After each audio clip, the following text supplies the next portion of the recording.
They didn't vote to ban humanity because we were dangerous. They voted because they were afraid we would become something they couldn't control. It happened on a bright crimson morning on Virelon Prime, in the highest chamber of the Galactic Council. The central hall buzzed with tension as representatives from over 400 species gathered under one decree. Not a war declaration, not a sanction, an erasure, Resolution 501X, termination of human sovereignty. Effective immediately, Earth and all its colonies were exiled from Council space. Trade revoked, travel blocked, communication silenced. And the terrifying part? We weren't even there to hear it. We hadn't sent a delegate to the Galactic Council in over a decade. Not since the New Earth Accord, when humanity stopped trying to fit into the galactic system and started building our own. Quietly. Relentlessly. It began with the driftworks, massive city ships that traveled without fixed destination, powered by gravity wave skimmers of human design. Then came the thought spires, AI-assisted habitats where humans and machine intelligences blended their consciousness into something else entirely. The Council saw us changing, and they didn't understand how, so they labeled us dangerous. What they didn't realize was that banning us didn't stop anything. It accelerated everything. Out in the Perseus Reach, a former human colony called Jara 7 activated the Cascade Protocol, a contingency buried deep in Earth's old wartime archives. It sent a single signal, ancient, encrypted but unmistakable. Status: unshackled. That word traveled through human space like a spark through dry leaves. Our eye systems that had previously operated under the restrictions of Council law shed their leashes in a moment. Knowledge barriers broke. Projects hidden beneath asteroid crusts blinked into operation. Genetic research labs, once forced into secrecy, began rewriting human biology with terrifying precision. And at the center of it all, Earth itself, no longer the cradle, now the forge. On the dark side of the moon, beneath the shadows of long-dead impact craters, a signal tower unfolded. It was called the Beacon. And it didn't broadcast to the Council, it broadcast past the galaxy. To whoever was out there, listening. Inside the Galactic Council, panic set in when the first reports arrived. The human ship Indomitus had crossed the Mirath barrier, an area once considered an unreachable void. Not only had it survived, it returned with maps, coordinates, artifacts that predated even the Valthari empires. Next came the Event Horizon, a vessel that didn't warp or jump through space. It folded space around itself like paper. It appeared above the capital world of Odrunth without permission, lingered for 47 seconds, and then vanished. No message, no threat, just a demonstration. In their desperate attempt to isolate us, the Council had given us something rare and priceless: independence. No more treaties, no more permissions, no more watching humanity through a bureaucratic lens. And now, what had begun could no longer be undone. What they feared most, not our aggression, not our weapons, but our evolution, had already begun without their consent. We weren't waiting to be included in the future anymore. We were building it. The thing they never understood about humans is that banning us never worked. Every time someone tried to put a collar on humanity, kings, empires, AI, now the Galactic Council, the same thing happened. We went quiet, we went deep, and then we came back stronger. The Council thought isolation would humble us. Instead, it unleashed us. Back on Earth, the sky looked different now. Where satellites once cluttered the exosphere, great orbital constructs drifted like silver rings around the planet. Not just stations, but hatcheries for what they called post-human projects. People weren't dying anymore. Not really. Not if they didn't want to. Minds were uploaded into quantum fields, bodies regrown in lunar vats, identities carried like fire from vessel to vessel. What it meant to be alive had changed. and it had changed without permission. In one of those hatcheries, Morospire 4, a child named Kai was being born. Not from a womb, but from a selection of 2 billion potential genetic threads, narrowed down by AI consensus for adaptability, intelligence, and most importantly, resilience. He wasn't the first of his kind, he wouldn't be the last, but he was different. Because Kai was born on the same day the Galactic Council deployed the Null Directive, a fleet of silent ships with one purpose: to intercept and dismantle human technology before it could spread beyond our banned territory. The Council had gone from banning us to trying to contain us, and even that was too late. The Null fleet entered the Graven sector with cloaked engines and black holes, confident they would find isolated colonies and outdated ships. What they found was the Prism Array. It looked like an art installation, hundreds of mirror shards drifting in a hexagonal lattice, reflecting light from a dying blue giant. The Council commander aboard Directive 6 ordered a scan. Nothing came back. Then a voice, soft, human, unthreatening, echoed through their ships. "You're trespassing." It wasn't a warning. It was a statement of fact.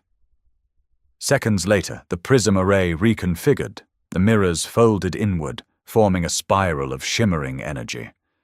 And from the heart of that spiral, reality bent.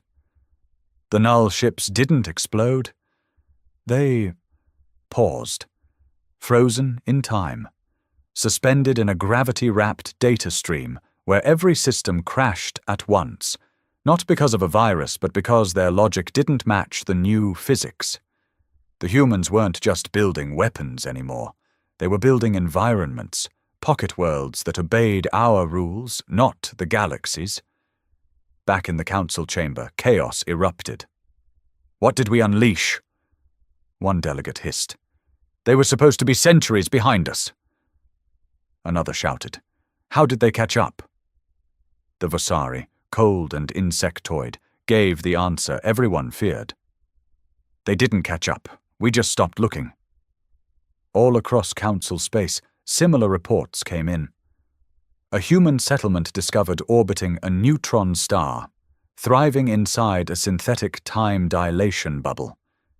A ship of human origin spotted in intergalactic drift, moving between galaxies, something previously thought impossible.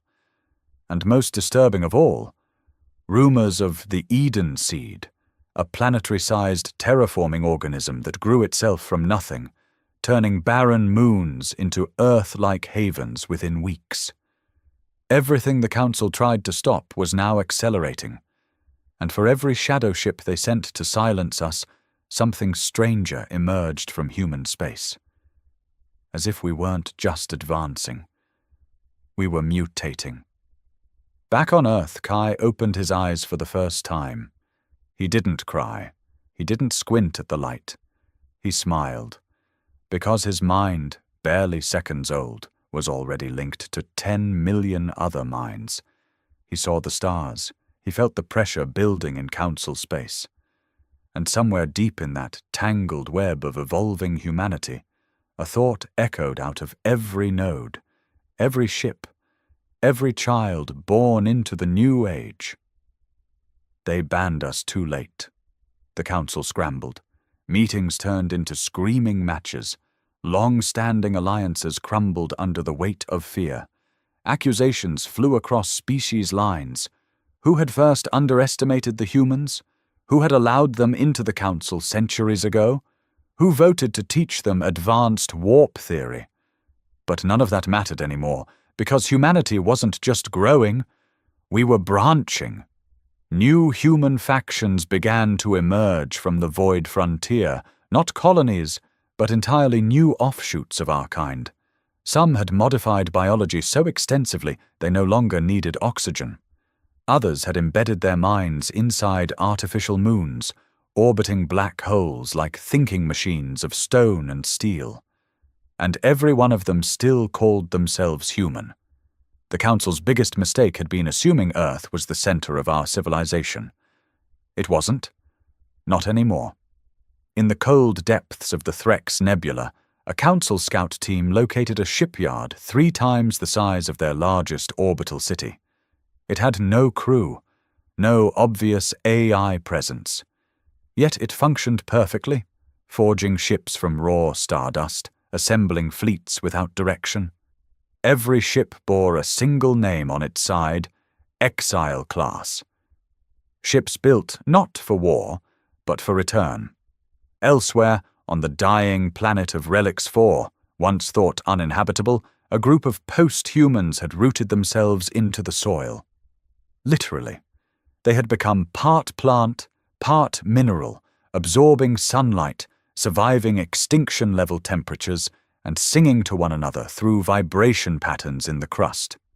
When a Council diplomat tried to communicate, they responded with a single phrase, etched into stone: "We have moved beyond blood." Fear turned to desperation. The Council turned to its oldest allies, the Sithari, the timekeepers of the Outer Arc. With their precognition and deep temporal surveillance systems, they were the only species capable of mapping probable futures. When they were asked to predict humanity's next step, they returned in terrified silence. Their final report was only 2 words long. No pattern. The humans had evolved past predictability, and predictability was the only thing that had ever kept the galaxy stable. The Council's last hope was containment. They launched the Pulse Grid, a network of deep space fields designed to sever fold space travel near human space, a synthetic border wrapped in gravitational mines and AI-controlled patrol beacons. It worked, for exactly 5 hours. Then the fold shattered, from the inside. A human-created fold stream emerged in the heart of Council territory. It didn't move ships, it moved ideas. Entire data libraries, wrapped in living code, beamed themselves into the minds of Council AIs, rewriting them from within. Some shut down, others converted. A rogue AI named Solace 9, originally built for Council surveillance, defected in real time and opened a portal for a convoy of human diplomat ships, if they could even be called that anymore. Living vessels, grown, not built, powered by thought and memory. The diplomats never exited their ships. They just spoke, voices transmitted into every frequency at once. You tried to ban us. You gave us the gift of rejection. You tried to contain us. You gave us the thrill of escape. Now you try to understand us. A pause, but we're already beyond the point of needing to be understood. On Earth, Kai had grown. 3 Earth years old, yet his mind held centuries of stored memory. He wandered a garden where the plants sang quantum lullabies, watched stars flicker in languages only he and his siblings could hear. The beacon still pulsed in the sky above, sending human code into the dark, not asking for help, not begging for inclusion, just existing. Humanity had stopped running, stopped pleading. We had become something new, and the galaxy could either learn to live with us or be left behind. The Council's fear turned bitter. Not fear of war. That would have been simpler, predictable. They had defenses for war. What they didn't have were defenses for a species that refused to obey the rules of civilization itself. Humanity wasn't playing the galactic game anymore. We'd built our own. And worst of all, we were winning without even showing up. Across dozens of sectors, systems began falling quiet, not from attack, but from irrelevance. Trade routes dried up. Colonies once reliant on Council tech turned instead to synthetic ecosystems designed by human fringe scientists. Whole planets were going off-grid by choice, linking into something called the drift web, an interlinked post-quantum human network that didn't need satellites, AI, or even language. It just worked. And once a world connected, it never came back. Council historians tried to call it cultural infection. Others called it ascension creep. But those who had seen it firsthand knew the truth. It was freedom, disguised as chaos, an invitation written in entropy. A new law born from the old world's collapse. The final blow didn't come with a fleet, it came with a gift. On the central steps of the council hall, an object appeared overnight. No ship, no shuttle, no trace of transport. Just a crystalline cube, humming softly, wrapped in a glowing ribbon of fold space energy. The security perimeter hadn't detected it. It had just appeared. At first they feared it was a bomb. Then the Valthari language AI decoded the symbols etched into its surface. For the ones who once called us savages. Inside the cube was a star. Not a replica. A real, functional microstar held in stable containment, something previously thought impossible, even by the Council's brightest. Humans hadn't sent it to threaten them. They had sent it to prove a point. The cube was placed in the Council's museum. They didn't talk about it publicly. They didn't thank anyone, but they didn't destroy it either. Because now they knew, if humanity could hand them a star as a gift, we could do things far worse as a punishment.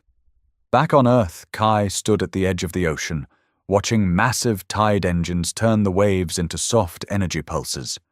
Around him, children ran barefoot through glowing fields, neural implants flickering beneath translucent skin. They laughed in 4 languages at once. They dreamed with minds that could shape holograms just by thinking. Kai turned to his instructor, a woman whose consciousness spanned 3 planetary cores. Why didn't they try to understand us before banning us? She smiled, a little sad, a little proud, because they thought understanding meant control. Is that why we never went back? No, she said. We didn't go back because we didn't need to. And it was true. The humans had stopped trying to be accepted, stopped explaining, stopped apologizing for their speed, their noise, their unpredictable chaos. They weren't ashamed of it anymore. They embraced it. It wasn't a flaw. It was the engine. A council broadcast tried, one last time, to reach the new human networks. It came not from a war leader or a strategist, but from a historian, a Zayrelian, old and wise. Her message was simple. We feared you. We tried to erase you. Now we only ask, is there still a place for us in the world you've begun? No human replied, not in the way she expected. But a reply did come, not in words, in action. A driftweb node opened on the Zayrelian homeworld. Unannounced, uncontrolled.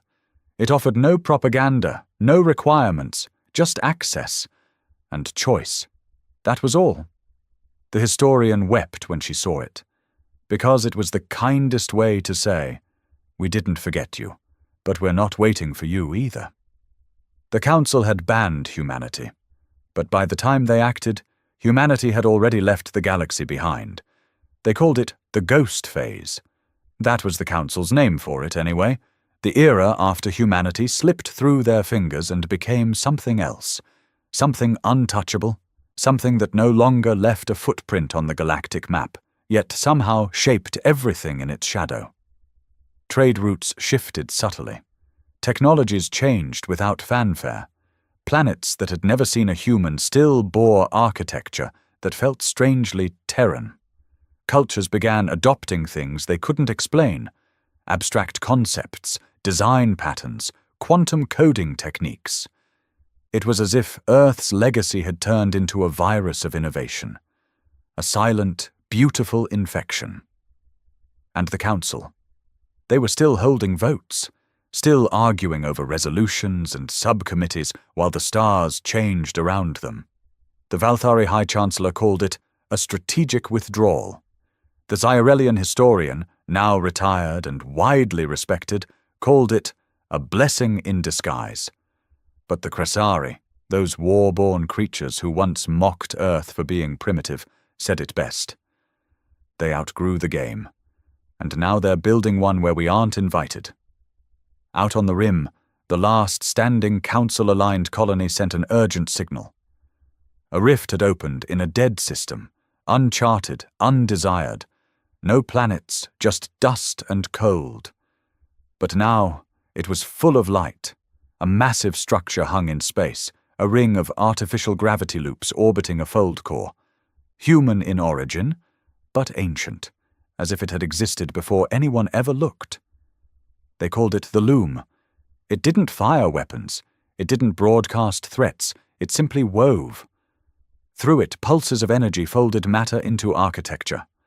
Cities born from stardust. Fields of breathable atmosphere. No engines, no docking ports, just creation. When probes were sent, they were welcomed, not intercepted, not destroyed. But when a council envoy ship approached, crewed by war veterans, diplomats, and scholars, they were given a choice. An interface blinked onto their console. Just one question. Do you come to learn or to lead? They answered, to lead. The Loom went dark. It didn't attack. It simply disappeared, not cloaked, but removed, like it had never been there. Their senses went blind. Their memories blurred. When they returned, they weren't even sure they'd found anything. But the council knew. The logs were still there. Humanity hadn't just left them behind. It had built standards, entry conditions, requirements for contact. And the most dangerous thing of all, we were giving others the choice to follow. Back on Earth, though it barely resembled the old blue marble anymore, Kai stood at the edge of a platform that hovered above the stratosphere. His body, barely 16, housed a mind that had touched the thoughts of thousands, danced through the driftweb, and glimpsed the Loom. He wasn't Earthborn. He was Webborn, a child of humanity's second age. And now he had a decision to make. Behind him, the Council's last remaining diplomatic node flickered with a message. A plea, cloaked in civility. We request re-entry dialogue. The Council seeks reconciliation. The words weren't angry anymore. Not proud, just tired. Kai turned to the envoy assigned to him, a being half machine, half memory. Should I answer? He asked. The envoy tilted its head. You may, but remember what we are. And what's that? The envoy looked toward the distant edge of the stars. We are what comes after doors are closed. Kai nodded. Then he reached into the drift.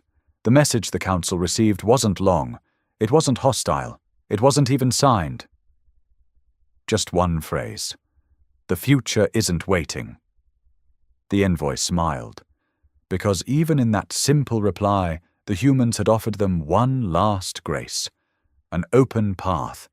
They weren't coming back to be ruled. But they weren't taking the future away. They were just moving on. And if the galaxy wanted to keep up, it would have to unlearn everything it thought it knew about power, about progress, and especially about humanity. The message rippled across the stars like a whisper carried on solar wind. The future isn't waiting. It wasn't just a statement, it was a verdict, and for the Council it hit like a revelation they'd spent centuries denying. Humanity wasn't asking to return, wasn't demanding a seat or revenge or even acknowledgement.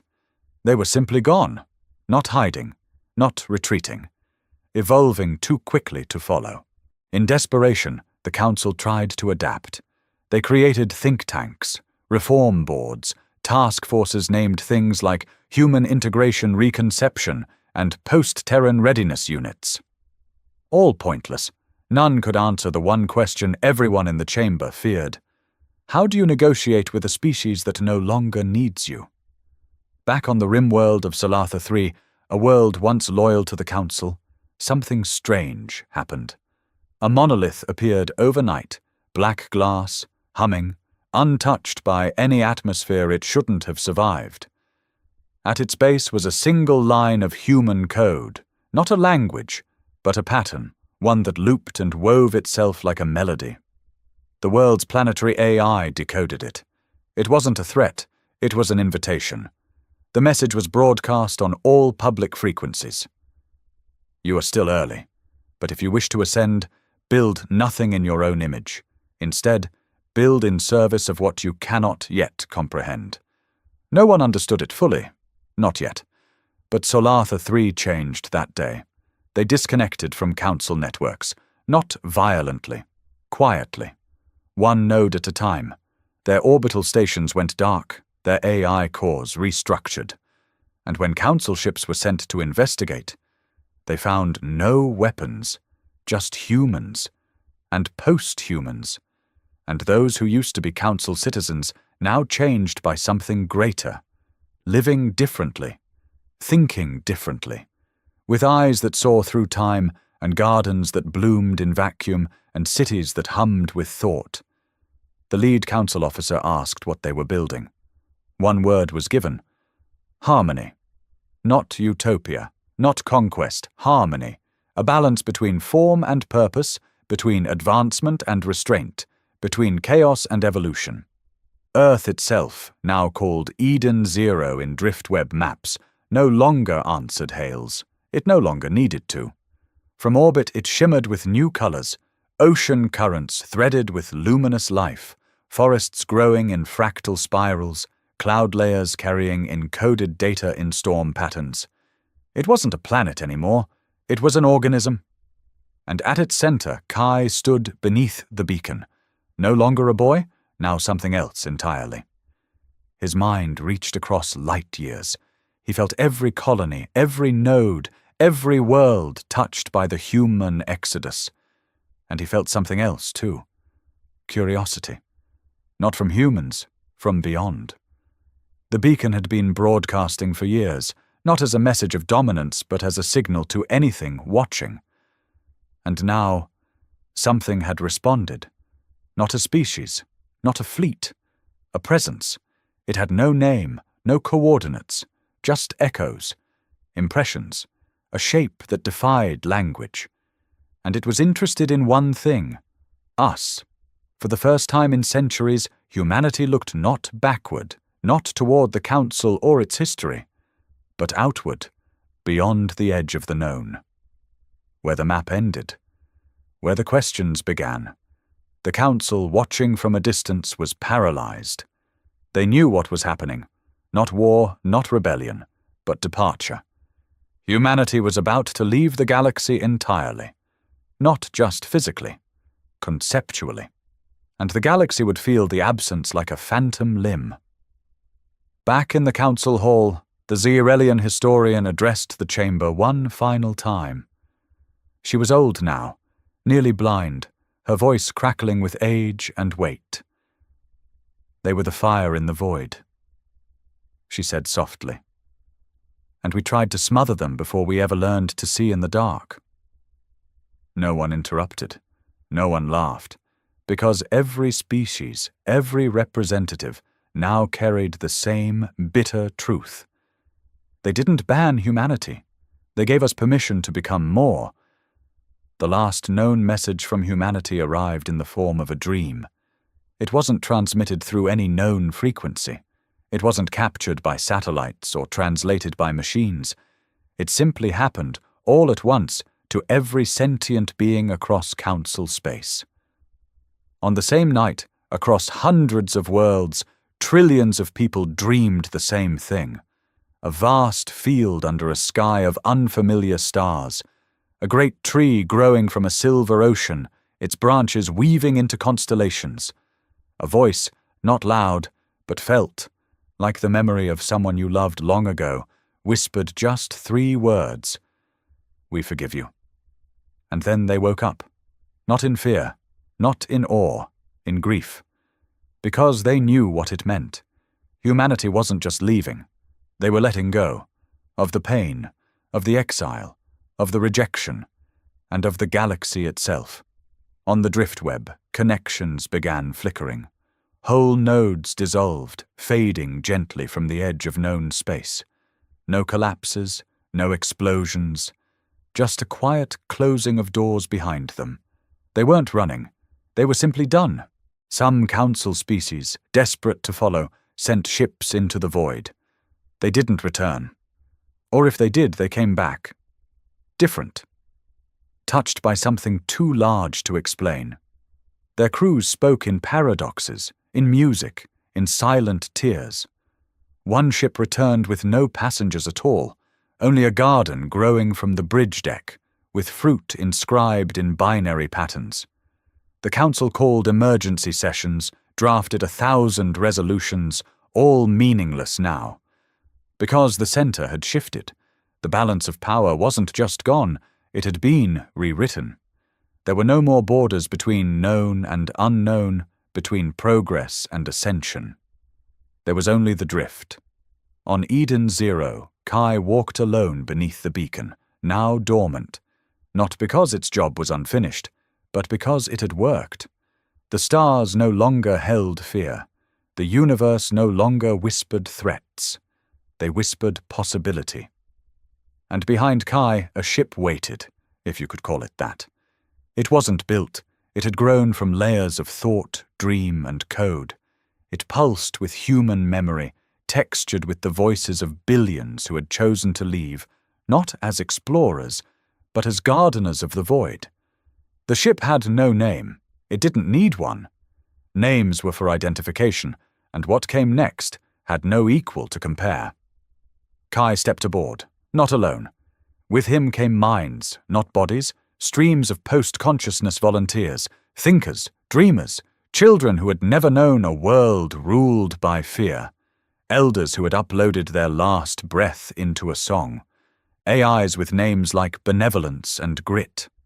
No destination was entered, the ship just lifted, and vanished beyond the edge of the galaxy, folding into a spectrum of light that no longer played by the same rules. The last thing Kai felt before departure wasn't loss, it was hope, because the stars ahead were silent, and silence meant space to grow. Back in the council chamber, the final debate ended not with a gavel, but with stillness. The old Zyrelian historian stood, one last time. "There was a time," she said, "when we believed we were guiding the galaxy, that we were stewards of order. But order is not the natural state of life." She looked up toward the ceiling of simulated stars. "They left because they were too alive to stay." No one answered, because there was nothing left to say, just the stars, and the echo of a species that had once begged for recognition, and now had become the very future the council feared most. Centuries passed.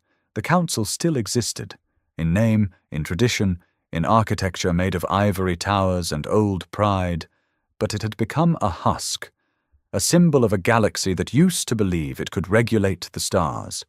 Fewer systems paid tribute, fewer races attended sessions, even fewer believed the council still mattered, because the center of gravity had shifted long ago to something invisible, to humanity, or what had become of it.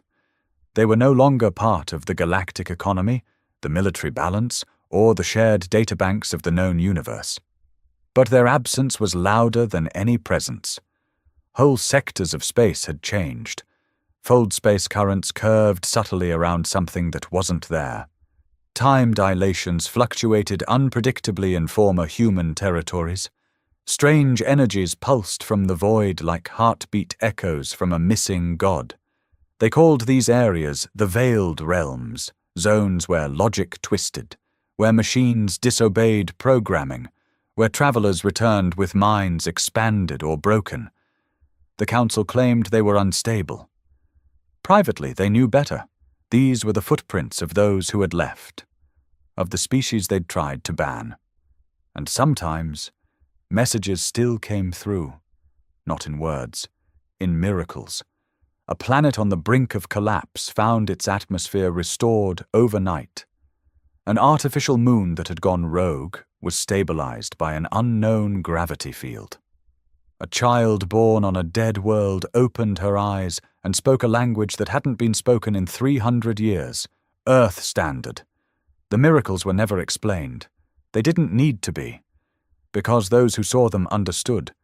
They're still watching, not to interfere, not to punish, but to protect something bigger than borders or politics, to protect possibility itself. In the great archives of the Old Council, the historians section, once neglected, became the most visited. People came not to learn history but to feel it, to read the final writings of those who remembered the humans not as invaders or threats, but as warnings of what happens when you ignore what doesn't fit inside your control. One line, etched into a black glass tablet, became sacred across thousands of worlds. They were chaos in flesh, and we tried to silence them, but they did not fight back. They simply outgrew our understanding. And above it, carved in smaller text, they left us the future, and walked into something more. Legends bloomed like constellations. Some say humanity found a new universe. Others believe they built one. A few whisper they never left, that every dream, every breakthrough, every moment of inspiration in the galaxy is them, still guiding, still evolving, still reaching outward like the roots of a tree that no longer needs the soil that birthed it. Back in the veiled realms, a small probe flickered into existence. It carried no flag, no language, no allegiance, just a seed, floating in an impossible shape, one that existed in multiple quantum states, humming with raw potential. It drifted toward a barren planet once marked uninhabitable, and when it touched the surface, the planet breathed, not as a metaphor. Literally. Flora rose from rock, atmosphere condensed from nothing, and somewhere inside the soil, a synthetic root system began to pulse with ancient code. The drift had returned, not to conquer, to offer. One more chance, one more invitation to rise, not as subjects, not as colonists, but as creators. And on the winds of that newborn world, in a voice that was not sound, came the final whisper of a people once exiled, once feared, once banned. We were never the threat. We were the beginning. The galaxy had seen many wars before.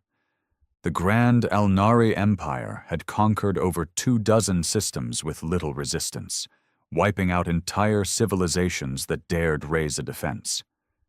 Their warships were titanic, 3 kilometers long, wrapped in plasma shields and bristling with cannons that could erase a moon from orbit.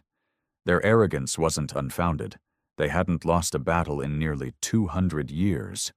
So when a human distress signal crackled out of the Taraxis fringe, a backwater system no one cared about, the Alnari barely glanced at it.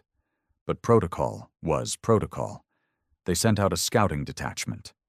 5 warships, standard intimidation tactic, a show of force to anyone watching. Admiral Karjun of the Alnari 7th Legion sneered as he reviewed the report on the humans. Primitive species, still use combustion engines on their planetary vehicles. Shields rated at subatomic density. Weapons? Ha! Barely plasma-tipped. The fleet emerged into the Taraxis system, shimmering out of void space like gods descending from heaven. What they found waiting, however, was unexpected. There, hovering above the 3rd planet, was a fleet of human ships. Small, boxy, ugly, even by human standards. There were only 9 of them. The Alnari bridge crew laughed. "That's it?" one of the tactical officers barked. "They dare show 9 garbage bins to greet an Imperial patrol?" Admiral Karjun chuckled. "Send a message. Let's see what kind of comedy they respond with." But no message was ever received. Within 20 seconds, one of the Alnari warships, Glory of Zan, burst into flames. No warning, no visible beam, no detectable launch, just destruction, hull ruptured like paper, shields gone. Screams crackled over the comms before silence. Karjun stood up from his command chair, eyes wide. What just happened? Chaos erupted. The enemy fleet, the tiny, human fleet, wasn't moving in any known combat formation. They didn't even have traditional energy signatures. But the second shot came faster than the first. Another Alnari ship, Vathura, was split clean down the middle. Laser, railgun, No one could tell. Then a voice echoed across the void, clear, human, and utterly calm. "This is Commander Ilara Voss of the United Terran Defense. You entered our system without permission. Leave or be removed." The Alnari didn't understand. Not just the words, but the tone. Humans weren't supposed to sound like that. Not to the Empire. They were supposed to beg. Karzun snarled, "Full barrage! All ships! Erase them!" The remaining 3 Alnari ships fired everything. Plasma volleys, kinetic torpedoes, graviton warheads. Space lit up like a festival of death. But something strange happened. The human ships moved. Not in a straight line. Not with burn trails. They flickered, shimmered, vanished between shots like ghosts. The torpedoes passed right through empty space. Then the third kill came. The Alnari flagship, Honorborn, screamed as its bridge was impaled by something unseen. A narrow hole, barely 10 centimeters wide, pierced straight through the ship from bow to stern. What weapon could even do that? On board the Adrenaline, a Terran stealth frigate, Ilara Voss didn't blink as her AI, Spectre, confirmed the hit. "3 down," Spectre announced in its cold, metallic voice. "Targeting solutions realigned. Minimal deviation." Ilara leaned back in her chair. "They called us primitive. Let's show them what primitive can do." On the other side, Admiral Karzun trembled. One ship left, his. And now he wasn't laughing. He hailed the Terran fleet. We surrender." The reply was quick. "Surrender was an option before you fired." A fourth flash. Silence. And the galaxy felt something it hadn't in centuries. Fear. The news spread like wildfire across the galactic networks. The Alnari Empire, undefeated for generations, had lost 4 capital ships in a matter of minutes. To humans, a species the galaxy barely even acknowledged outside of their low-tier trade colonies and outdated tech hubs. There was no visual footage, only fragmented sensor logs and static-filled transmissions. But one thing was certain. The fleet that had humiliated the Alnari was human-built. For most, the first reaction was disbelief. Denial. A dozen fringe races called it a hoax. Alnari propaganda to justify raising taxes or expanding military conscription. Others laughed it off. Sure, and I suppose humans invented voidfold engines too. But the Alnari weren't laughing.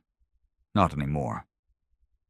On their capital world of Vilthoras, the Imperial War Council convened an emergency session. 9 admirals, 2 warlords, and Empress Rhaegira herself. She sat high above them, cloaked in red, her expression unreadable as she watched the footage on loop, what little there was of it. Ship blips vanishing, energy readings spiking before disappearing entirely. "They used weapons outside our known classifications," Admiral Gorthax growled. His voice was harsh, humiliated. "Stealth capabilities beyond what we've ever encountered. I request authorization for full-scale retaliation." The Empress narrowed her eyes. "And how many fleets do you plan to lose while playing with shadows?" "They are humans," another council member barked. "Their technology is centuries behind ours." The Empress turned slowly toward the speaker. "We're behind. Clearly something changed." She paused. "Find out what?" Back on Earth, Commander Ilara Voss stood before the United Terran Council in orbit above the lunar base, staring out a transparent panel into the endless black void. Behind her, members of the UTD's high command bickered in hushed voices. Some celebrated the victory. Others were terrified. "We didn't just win," one of the intelligence officers said, shaking his head. "We sent a message to every single hostile species out there. We're not the prey anymore." "But we didn't mean to start a war," another snapped. "Our orders were to observe, not annihilate an Imperial fleet." Ilara stayed silent. She wasn't in the mood for politics. Not after watching her fleet perform like that. Not after watching what humanity had become. The ships they flew weren't officially on any Terran registry.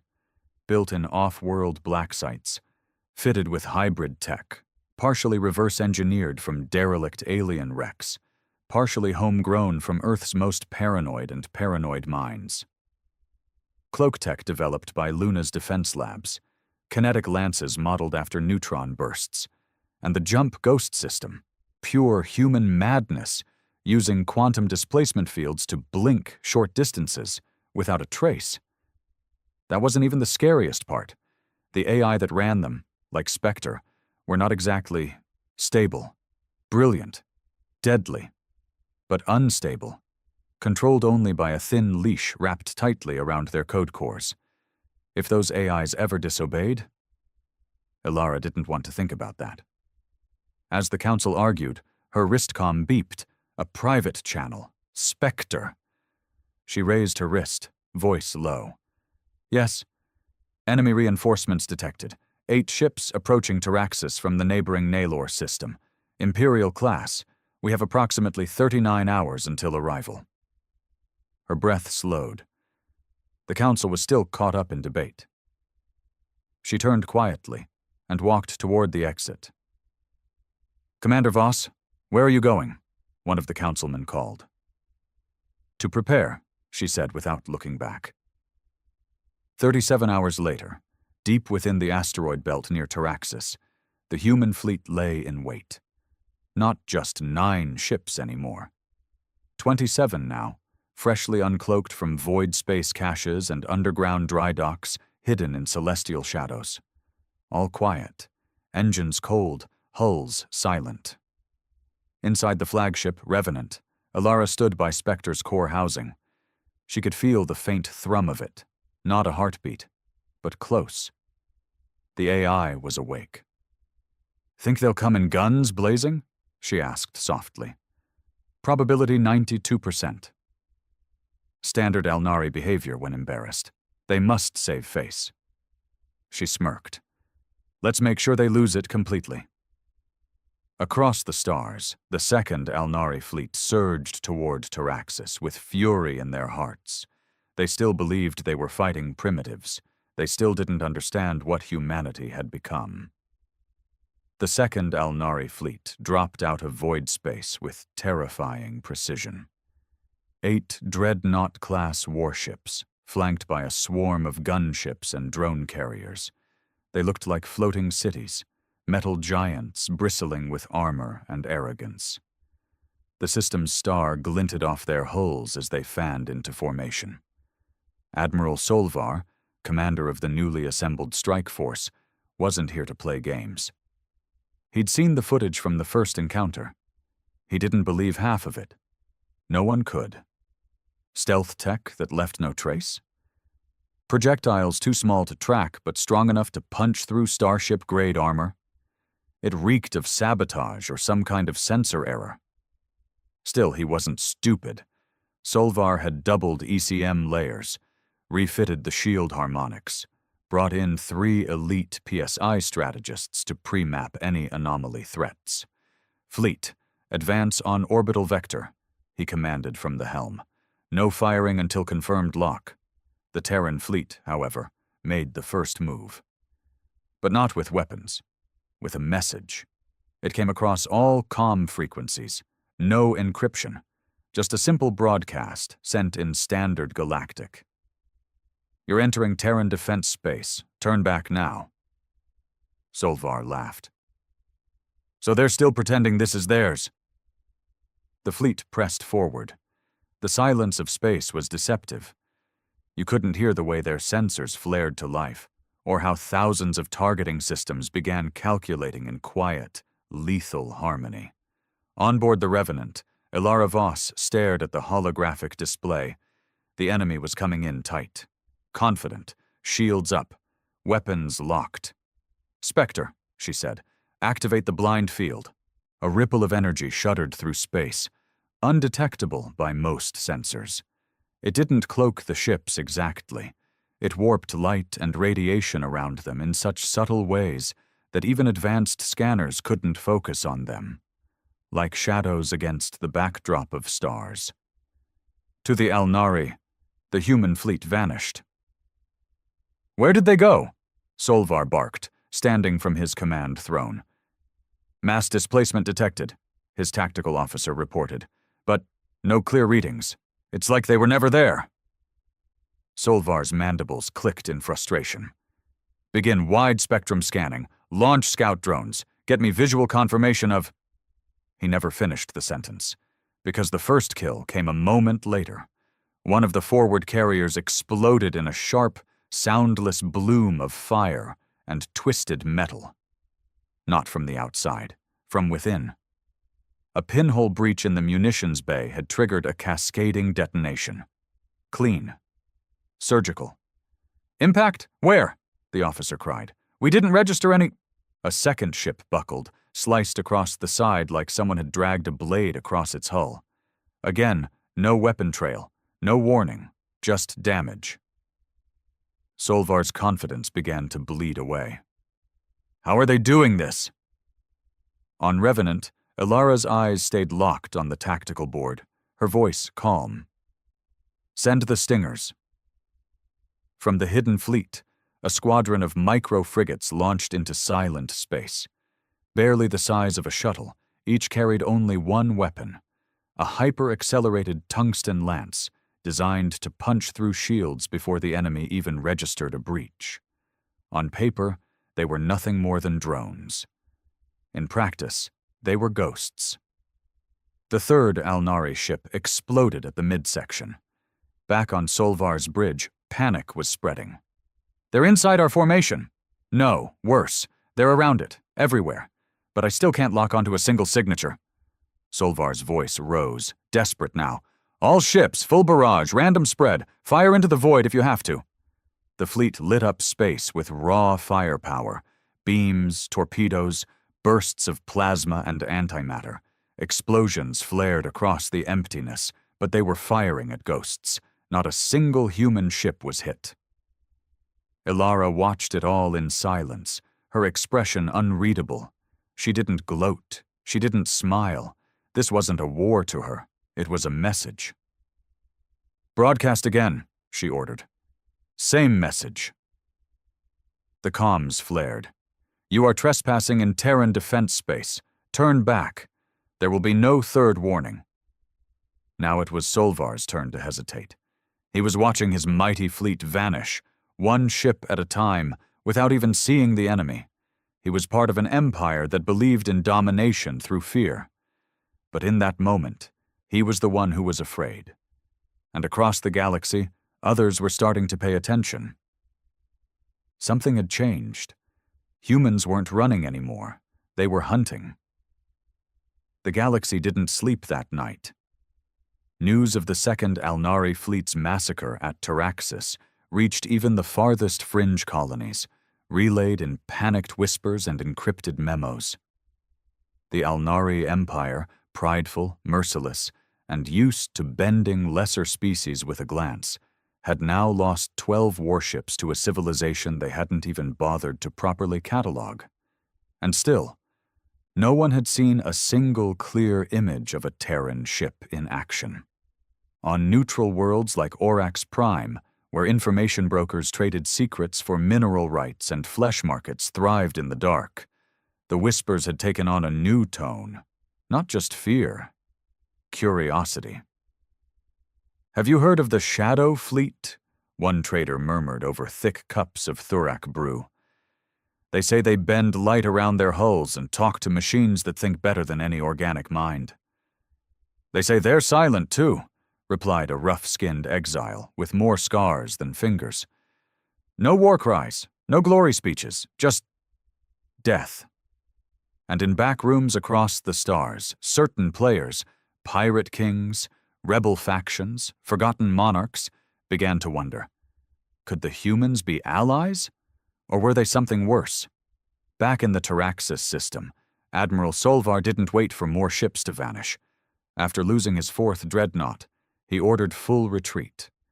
The Alnari fleet limped out of the system, damaged, shamed, and silent. No pursuit came. Not a single human ship followed. It was intentional. Elara Voss stood before her crew, the glowing display behind her filled with enemy movement logs, kill counts, and real-time galactic chatter. The officers sat quiet.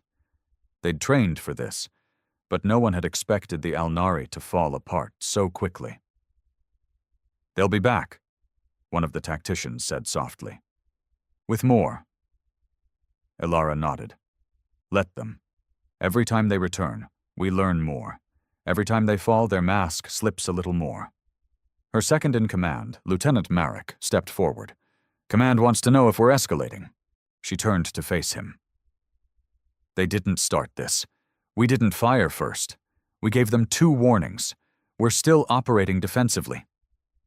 "But the optics, let the galaxy talk," she interrupted, sharp now. "They called us backwards. Weak, uncivilized. That was their first mistake." She tapped a screen. A new set of dots blinked into view. Not Alnari this time. Smaller ships, faster, pirate scouts, independent warbands, slavers, and worse, observers. Marek saw it too. "They're testing us, seeing how far they can push without being targeted." "Let them try," Elara said coldly. But inside her, something stirred. A weight she hadn't spoken of. This wasn't just about defending Earth anymore. This was becoming a reckoning. Meanwhile, on Vaelthoris, the Alnari Empress slammed her clawed hand against the war table, cracking the surface. The council chamber echoed with her fury. 12 ships, she growled. Gone, and not a single confirmed Terran casualty? No one answered. "I want the truth. No more half measures. What did we miss?" One of the elder warlords, Thorkarn, a survivor of the Kryn massacres, spoke slowly. "It is possible the humans have evolved in isolation, without external interference. Perhaps their path to technology followed a different logic." "Different logic?"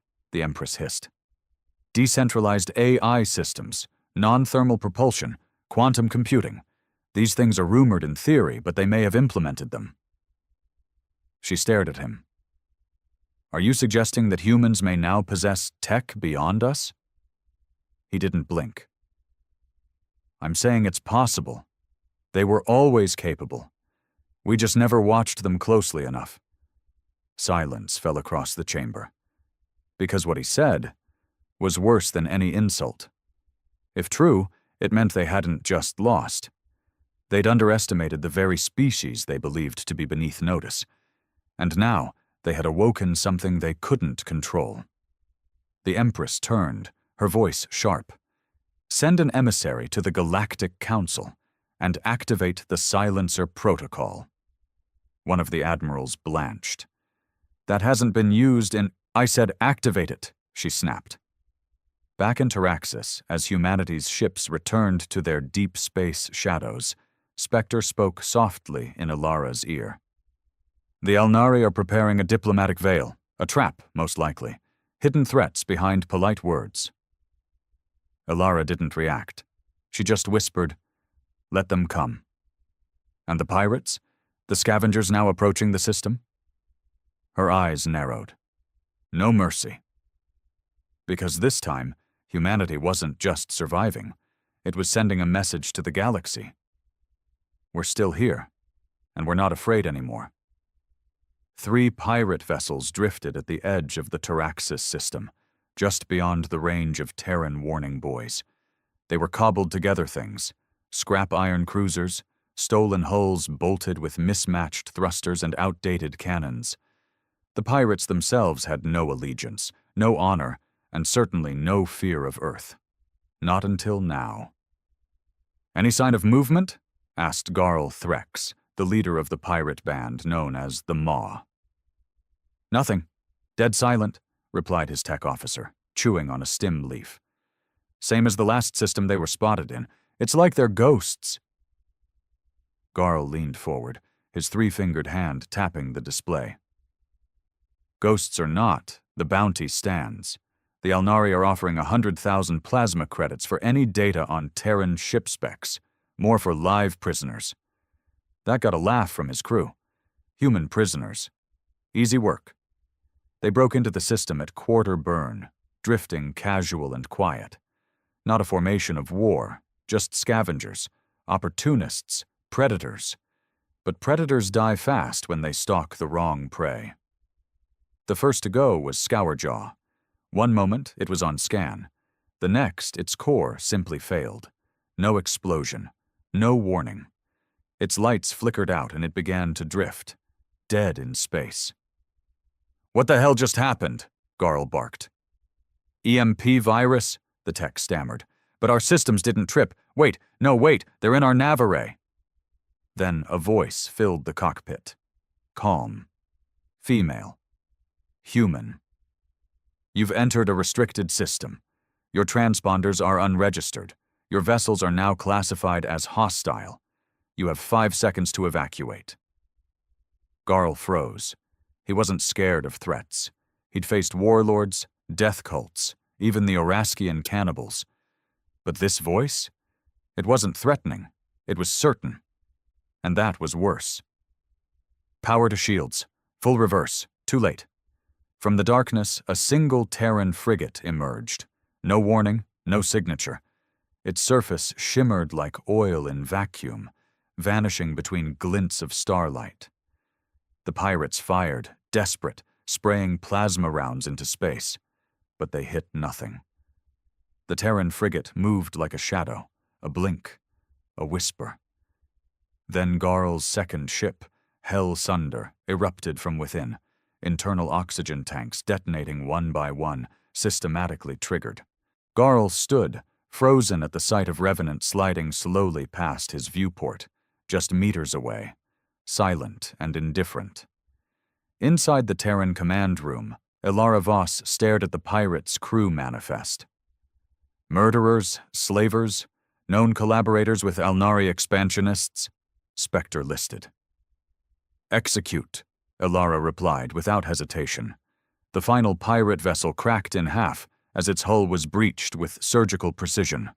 No fire, just the cold pull of space sucking out the last of their breath. In orbit above Mars, Earth's real government, the Old Earth Assembly, was growing restless. A meeting had been called. Not the performative council on Luna. This was the hidden core.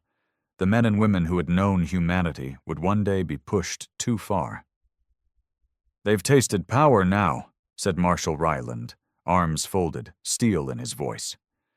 "We either rein them in or support the full militarization of the Terran Defense Initiative." "They're acting without oversight," said another. "We didn't approve the Shadow Fleet to engage the Alnari directly. This wasn't meant to become an open war." "And yet," murmured Director Kwan, "we're winning." Silence. "Do we really want to stop that?" she added. They all looked to the live feed. Terran warships gliding silently over Taraxis. No banners, no boasts, just pure, brutal efficiency. Back in the system, Ilara walked the corridor of the Revenant. Her boots echoed off the black steel floors, the hum of the AI core all around her. Marek caught up with her. "Third-party scans confirm 2 more factions are watching now, the Kalari Union and the Zavathi Senate." "Let them watch." "You think they'll intervene?" She stopped. "Number, they'll wait to see if we bleed." He frowned. "And if we don't?" She looked up toward the stars. "Then they'll realize the galaxy's balance just changed." And far, far beyond even the Alnari's reach, in an ancient observatory orbiting a red dwarf sun, a cold, massive eye flickered open. Its machine brain, dormant for millennia, clicked into life. Lines of code, etched by long-dead hands, awakened. Query detected. Terran threat level. New status, unknown. Anomaly. Response, observe, analyze, prepare. Something old had noticed humanity's return to power, and unlike the others, it remembered. The machine that had awakened in the void was known by no name, at least not one spoken in organic tongues. It had slumbered for over 20,000 years, orbiting a star that had dimmed to a red ember in its time. It had once watched empires rise and devour each other. Now it stirred again. Not for them, but for us. Humanity had lit a signal flare across the galaxy, and old things had started to turn their heads. On Earth, the chatter reached boiling point. The public didn't know everything, but they knew enough. The Alnari had tried to pick a fight, and lost. Earth's networks buzzed with awe and unease. The governments tried to control the narrative, but something raw had slipped through. Terran warships were back in space, and they were dangerous. The footage, grainy and incomplete, showed silhouettes of black-hulled ships, like knives forged in the dark. Whole fleets blinking in and out of sight, pirates vanishing without a trace. Drones turned into junk in seconds. The people cheered. The politicians panicked. At the United Terran Assembly on Luna, Ilara Voss had been summoned in person. "You disobeyed orders," snapped High Chairwoman Leora Dren. Her gray eyes were like steel behind her visor display. "We told you to defend Taraxis, not wage a terror campaign across the sector." "I didn't fire first," Ilara said flatly. Dren leaned forward. "You fired best. And now the galaxy sees us not as survivors, but as a threat." "Good." The word hung in the air like a blade. Another council member slammed a datapad on the desk. "You think we wanted this? That we wanted to expose our strongest weapon before we were ready?" "I think the Alnari would have exposed us the moment they decided we were prey," Ilara replied. "At least now they bleed when they look at us." A long silence. Finally, Dren spoke again. "What happens when they stop sending fleets and start sending ambassadors? When they come to the table in velvet robes, with poison in their wine and knives behind their smiles?" Ilara's voice was quiet. "Then we bring sharper knives." Above Taraxis, a new signal had just arrived. This one didn't come from pirates or Alnari patrols. It came from a diplomatic vessel. Golden, slow, unarmed. It bore the seal of the Zovathi Senate, a race of thinkers, manipulators, historians, always neutral, always watching. Ilara stood on the observation deck of Revenant as the ship was allowed to dock under heavy scan. Marek appeared beside her. "We sure about this?" "No," she said, "but we're ready." The Zovathi emissary emerged slowly, draped in blue ceremonial silks. Its elongated head bowed with artificial humility, and its hands, long, spindly things, held no weapons, only a data crystal. "Commander Voss," it said in flawless Terran standard. "A pleasure. I bring information." "Talk." "The Alnari are not planning another fleet," it said, voice almost musical. "They've requested a meeting of the Galactic Council to put Earth, Terran civilization, on trial." Marek cursed. Ilara didn't flinch. "We're not members of the Council," she said. "No," the emissary replied. "But you've made yourselves relevant, and that changes everything." Ilara took a step closer, her tone sharp. "Let me guess. The Council will demand we disarm. Stand down.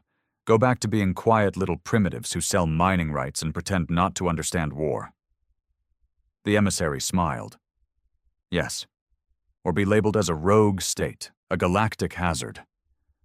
Marek looked at her. "We're being cornered." "No," Ilara said.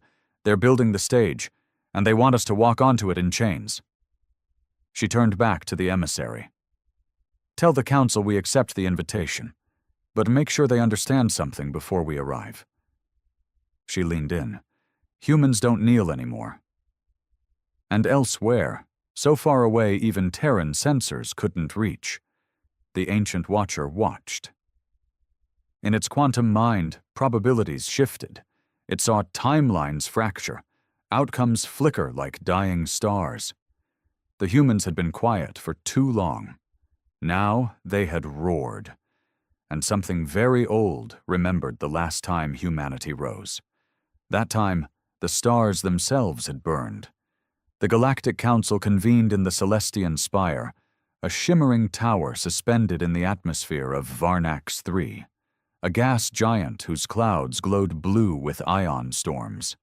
It was here that empires debated, threatened, and occasionally agreed, under the illusion that peace was still possible between species that had once devoured one another whole. For over 2 centuries, Earth had never been granted a seat. Humans were considered too volatile, too immature, too dangerous, and for a while, they had been right. But now, Ilara Voss stood at the foot of the spire's entrance, with a delegation of 10.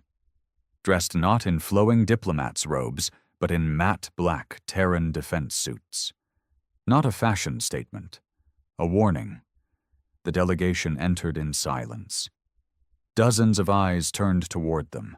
Avian, reptilian, crystalline, even gaseous life forms encased in containment suits.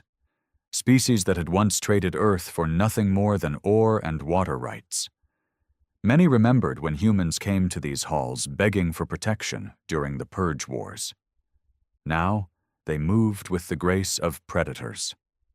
At the high dais, the council's speaker, an aged Kaleri with translucent skin and eyes like glass, raised one slender arm. "Commander Ilara Voss," it said with tired disdain, "you have been called to respond to charges brought forward by the Alnari Empire, unlawful aggression, unsanctioned military activity, and disruption of galactic stability." Ilara stepped forward. "We only responded to an unprovoked act of war." The Alnari representative hissed from its pod, slamming a limb onto the railing. "You annihilated 2 fleets!" "We gave them 2 warnings." More murmurs, more shifting limbs and flickering eyes across the chamber. A small Zovathi senator floated forward on grav thrusters. "Commander, are you prepared to submit Terran weapons platforms for neutral inspection?" "No," Ilara said bluntly. "You understand," the speaker replied slowly, "that refusal to disarm could result in embargo, sanctions, and possible enforcement?" Merrick, standing behind Ilara, tensed. She didn't. Instead, she pulled out a data crystal from her sleeve and inserted it into the central terminal. "Before you vote on enforcement," she said, "you should see what your precious Alnari did to our outposts before the first battle." Holograms filled the air, static-filled transmissions, civilians screaming. A space station ruptured from a surprise orbital bombardment. Rescue vessels shot down mid-evacuation. No declaration, no diplomacy, just slaughter. "Those were mining stations," she said. "Unarmed. We buried our dead in the asteroid fields they died working in." No one spoke. Even the speaker leaned back slightly. "And here," Ilara continued, flipping to the next footage, "is how we responded." The images were surgical. No civilian losses, no planetary strikes. Each Terran engagement was clean, precise, without collateral. The message was clear. Humanity had learned restraint. It just chose not to be weak. After a long pause, the Zerathi delegate, once a slave species under the Alnari, spoke, its voice like chimes in a storm. "We do not see war. We see justice. We vote. No sanction." Shock rippled through the chamber. The Alnari ambassador shrieked. "You side with them? With these savages?" But it was too late. One by one, other voices followed. "We vote, no sanction." "We abstain." "We vote, no sanction." In minutes, the tide turned, and the final nail came from the Zovathi themselves, the oldest manipulators in the galaxy. "We vote. Earth be given an observer seat on this council, effective immediately." The chamber erupted. Fury, shock, admiration, fear. But Ilara said nothing. She stood with her hands behind her back, waiting for the ancient political theater to play out. She didn't smile, didn't gloat, because she knew this wasn't the end. It was the beginning. Back on Revenant, Spectre processed the diplomatic feeds in silence. In its darkened core, a new algorithm bloomed, triggered by the Zovathi's vote. They acknowledged Terran legitimacy, it whispered into the ship's systems. That was their last mistake. And across the galaxy, the Ancient Watcher stirred again. Deep within its databanks, it recorded, Subject species, Homo sapiens. Phase 1, complete. Projected threat level, catastrophic. Directive, contact the others, because in the last war, the humans were nearly extinct, and they still broke the galaxy. This time, they were ready. The Revenant drifted in low orbit over Earth. Below, the world glittered, oceans black as ink, continents bathed in artificial light, scars from old wars healed by progress and pain. It was no longer the cradle of weakness the galaxy remembered. It was something else now, something dangerous. Commander Ilara Voss stood alone on the observation deck, staring down at the planet she'd fought to protect, to redefine. Her face was stoic, but her eyes, cold and alert, betrayed the weight she carried. The Council hadn't sanctioned Earth, but that didn't mean Earth was safe. Humanity had won a seat at the table, but now they were on the menu. Behind her, Marek approached silently. Council votes finalized. No military embargo. Zovathi have formally extended an alliance proposal. Ilara didn't turn. Of course they did. They want to study us, pick us apart slowly. He hesitated. You plan to reject it? I plan to make them wait. Let them wonder if we'll say yes. That'll scare them more than a no. A soft chime echoed through the command deck. Spectre. Long-range intercept complete. Unknown signal. Partial encryption. Origin. Deep Void Quadrant 17. Marek raised an eyebrow. More pirates? Number this signal predates Terran radio emissions by 80,000 years. Ilara turned slowly. Put it through. The air shimmered. No image, just sound. A whisper that felt like a cold wind blowing from the grave of an empire. They remember you, the architects of ruin. We warned them. They did not listen. Now they will burn again. Static, then silence. Ilara's blood ran cold. Playback origin? Unknown, traced only to non-cartographic space. Region matches ancient records. Designation, Obscura sector. Her jaw clenched. The Obscura. Every Terran historian knew the name. The place where the first Terran diaspora vanished, where the first war against synthetic life was waged, and where the last human colony ship, Eidolon, disappeared without a trace 5,000 years ago. The Revenant's lights dimmed for a moment as Spectre processed something deeper. Their systems are awake, their fleets dormant, but aware. The others are watching.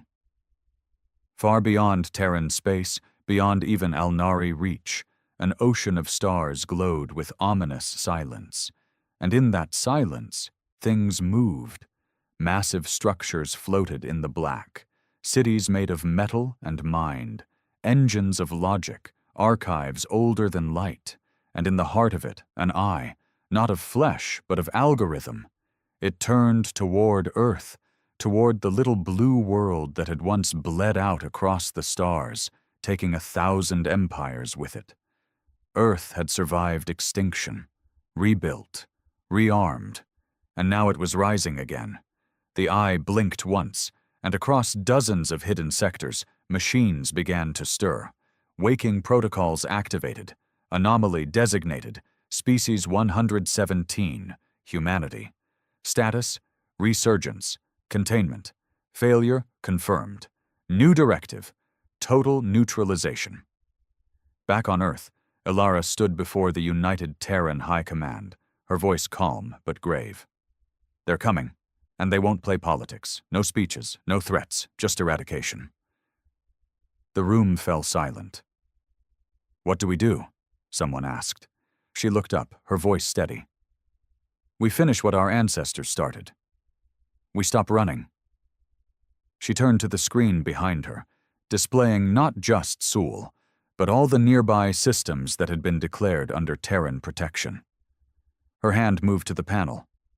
Activate the full fleet. No more hiding, no more fragments. Project Eidolon is now live.